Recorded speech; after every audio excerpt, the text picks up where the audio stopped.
Good morning, or depending when you're watching this, good afternoon, good evening, or good night. My name's Ross, and I was always told I had a voice radio, and today I am beyond delighted. Because there's a new Donphan card. I like Donphan so much. I put it in my logo. And this new Donphan, ladies and gentlemen, well, this new Donphan could be a pretty tasty card indeed. So let's have a bit of a gander. Starting off, 130 HP is great. We say this quite a lot. It means that you can take a hit from Silvally, from Zoroark, etc. And that is going to become more relevant as we go along. Fighting is a great type to be at the moment. You've got Brooklet Hill, you've got Strong Energy, you've got Diancie Prism Star. Brooklet Hill gets your Fampi out, that's quite nice. Strong Energy does an extra 20 damage, that's quite nice. Diancie Prism Star does an extra 20 damage. That's quite nice. It does also mean you're hitting weakness against Pokemon like Zoroark, Silvally, Drampa, all of which are seeing play in really good decks at the moment. This is all looking pretty good. Now, the retreat cost of free is quite high, but you do for about a month have Heavy Ball. This is unfortunately not coming until we get Champion Road, and then that should be in August in Celestial Storm, and then unfortunately the rotation happens in September. But we've got it for a month at least, so it could be worse. And then you've got a weakness to grass, which is actually super annoying, because you've got both Golisopod, if it became active this turn, and Tapu Bulu, if it didn't discard the energy, that would generally be doing 120 and not getting a one-hit KO. But then unfortunately with the weakness, they then are getting a one-hit KO, and that sucks. The good news is we got a couple of attacks here that are pretty gosh darn nice. The first attack in our translation, as has become quite the tradition, comes from the lovely David Hochmann, who, I'm going to be honest, he's so lovely he answers my silly translation questions when he's running around at university and probably too busy to be humouring me. He is a lovely man. And according to the first attack, this is good. 1 fighting energy, 10 damage for each damage counter on this particular Pokemon. This is why the 130 HP is so crucial, why the weakness to grass is so bad, and why the single energy is great. This is basically an outrage attack, the kind of attack we've seen on Reshiram and the kind of attack we've seen on Tauros-GX, although not quite as powerful as Tauros, obviously. And you know what? It's really good. But being able to do this for 1 basic energy, or for 1 strong energy, and then you add 20 damage, is absolutely brilliant. Because you see, you're not really hitting your opponent for as much damage as they did to you. If they do 120, and a lot of the time it will be 120, if you had 120 HP, it would be so much worse. You've survived with 10 HP, and you're doing 120 damage for a single energy. Unless you add 20 with a strong energy.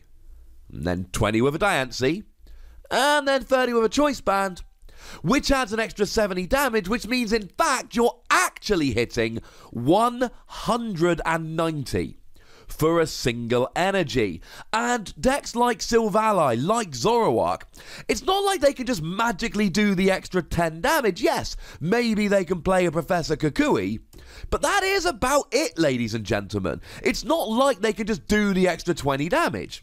Now, obviously, what will happen instead is they'll try and poke you for a little attack and work on a 2-hit KO without opening themselves up to too much damage. But remember, you're investing 1 energy into a stage 1 Pokemon, even if you're only hitting for like 80, 90 damage. That's still not a huge problem for you because of the investment you've made. And if you take something like a Zoroark that is weak, it's kind of hilarious. If they do 40 damage, that is a Zoroark and 1 bench Pokemon, you add Strong Energy Diancie Choice Band with the weakness 220. Zoroark is going down here. Now, the problem is Golisopod will get a 1-hit KO because you've got that grass weakness. I hate the grass weakness on this Donphan, especially given that a lot of the Donphan, like the great one from Plasma Storm, are weak to water. I would be cool with a water weakness here. Oh no, now I'm getting 1-hit KO'd by Glaceon. The grass weakness sucks, because like I said, both Golisopod and Tapu Bulu would naturally be hitting 120, which means you'd survive and be able to go and get a 1-hit KO. But unfortunately, that's not the case here, and that's a big problem. The grass weakness really sucks here. Now, of course, your opponent could just not do any damage to you, but then if your opponent doesn't do any damage to you, then fine, because then you can just attach more energy and use a second attack. More on that in a moment. Quick side note. In Expanded with Focus Sash, this is amazing! Focus Sash is a Pokemon tool where if you would be one-hit KO'd, you discard the Focus Sash and go down to 10 HP. Firstly, this means you're hitting for the maximum 120 before you start adding any extra damage. Secondly, Focus Sash actually falls off when this happens, so then you can go and pop a Choice Band on and do an extra 30 damage. Yes, sometimes your opponent will chip away and 2-hit KO, etc., but this has the potential against some decks that hit for 120, and Zoroark is the big one here. Zoroark, without something like a Kukui, cannot one-hit KO Donphan. Yay! And like I say, in Expanded with Focus Sash, it's just nuts. I love the first attack. Second attack is alright. Now, it is for free energy, which kind of sucks. 50 damage. You switch this Pokemon with one of your bench, and then your opponent switches their active with one of their bench. Now, the energy cost alone here makes me a little bit sad. Now, you do just need to add a double colorless energy to your original energy, but you're adding a double colorless energy. And you'll often be playing a strong energy. This does make you a little bit overly reliant on special energy. Something like Enhanced Hammer could be an issue. I mean, in theory, so could Drampa, but oh no, wait, you're hitting Drampa for weakness. You should not be worried about that at all. And this adds up quickly. You pop a Choice Band Strong Energy Diancie on here, which is not that difficult a combo to pull off. Then you're hitting for 120. And switching to the bench. There's an easy one-hit KO on Pokemon that are weak, like Zoroark and Silvally, and pretty much a 2-hit KO on everything else. But switching out to the bench gives protection. So maybe you can actually play this as a hit-and-run Pokemon. Now, we're losing Wobbuffet fairly soon after this comes out, which sucks. But don't forget we're having Slacking, which is a bit of ability lock when it's in the active. Although it's coming in the same set, but it's also a stage 2, so it's not quite as easy. But you've also got the Reshiram and Zekrom from Shining Legends, which also have 130 HP, and of course Reshiram hits Golisopod for weakness, so unless Golisopod uses Crossing Cut GX, they can't one-hit KO Reshiram, and then Reshiram can hit back for weakness. And then Zekrom, if you're against anything that's lightning weak, Zekrom can do that. So now you've essentially got 130 HP Outragers for both fire, lightning, and fighting, which is pretty nice. Or how about my previous video with Mr. Mime, where you've got one which can only be hit by even number attacks and one that can only be hit by odd number attacks. And just so we're clear, I know that 150 is an even number, but Pokemon works in damage counters a lot. 15 damage counters, it's an odd number. Just so we're clear, I am aware that 150 is an even number. Just wanted to get that on the record here. And of course, you are making your opponent switch as well. And they might not have a good Pokemon to chuck up in the active. Now, they might have a Tapu Koko, in which case they flick Tapu Koko up and they can always retreat into whatever Pokemon they want. Okay, fine.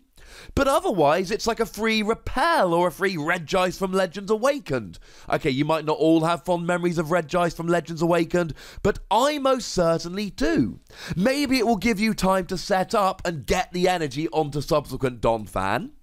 Or maybe, and this really is a very rare but totally best case scenario, maybe you'll force your opponent to put a GX in the active, that then gets stuck in the active, and you get 2 free prizes. Again, it's not that likely, but maybe it will happen. It could. Now, what is a little bit weird, this is based on the old Neo Genesis Donphan, and I'm going to be honest, that was from before I started playing, but you know, the great thing is, if you just Google Donphan card, look through a bunch of images, you'll quickly find the one that's been reprinted here. And what's weird about this is the old Donphan from Neo Genesis actually switched in the other order. Old Donphan, your opponent switched, and then you switched, whereas here you switch first and then your opponent switches, which could have a little bit of an impact, because now your opponent is switching with the knowledge of what you've got active, rather than you switching with the knowledge of what your opponent has active. Also, you've lost your resistance to lightning, so cheers for that. Having said that, you have gained 60 HP, and Rapid Spin does have a better attack cost. Although, weirdly, right, these attacks are the same. 50 plus you both switch, except it's in the other order, and as much damage as is on Donphan. It's a little bit strange. I like Donphan. I think the first attack is really, really good, and against a lot of decks, it really will work. And it expanded with Focus Sash. Yes, I know your opponent can play a Field Blower, but if they don't, it's nuts good. And the second attack is slightly more expensive than we would like, and it doesn't hit quite as hard as we would like, but when you combine it with stuff like maybe Mr. Mime and definitely stuff like Reshiram and Zekrom, this could be a good hit and run Pokemon. I am giving it 4 Wassies, and that's probably a little bit generous, but he's Donphan, and I love him. And I would like to know how much you love him in the comment section. Go nuts! But be nice. Make sure you like this video, subscribe to this channel, follow me on Twitter at @TheWassie, and Twitch for some live action at twitch.tv/PTCGRadio. And if you want to support the channel and get some bonus podcasts and all that, do make sure you go and check out patreon.com/PTCGRadio. But by far the most important thing, as always, is to look after yourselves until next time. Thank you very much for watching. My name's Ross, and you've been watching PTCG Radio.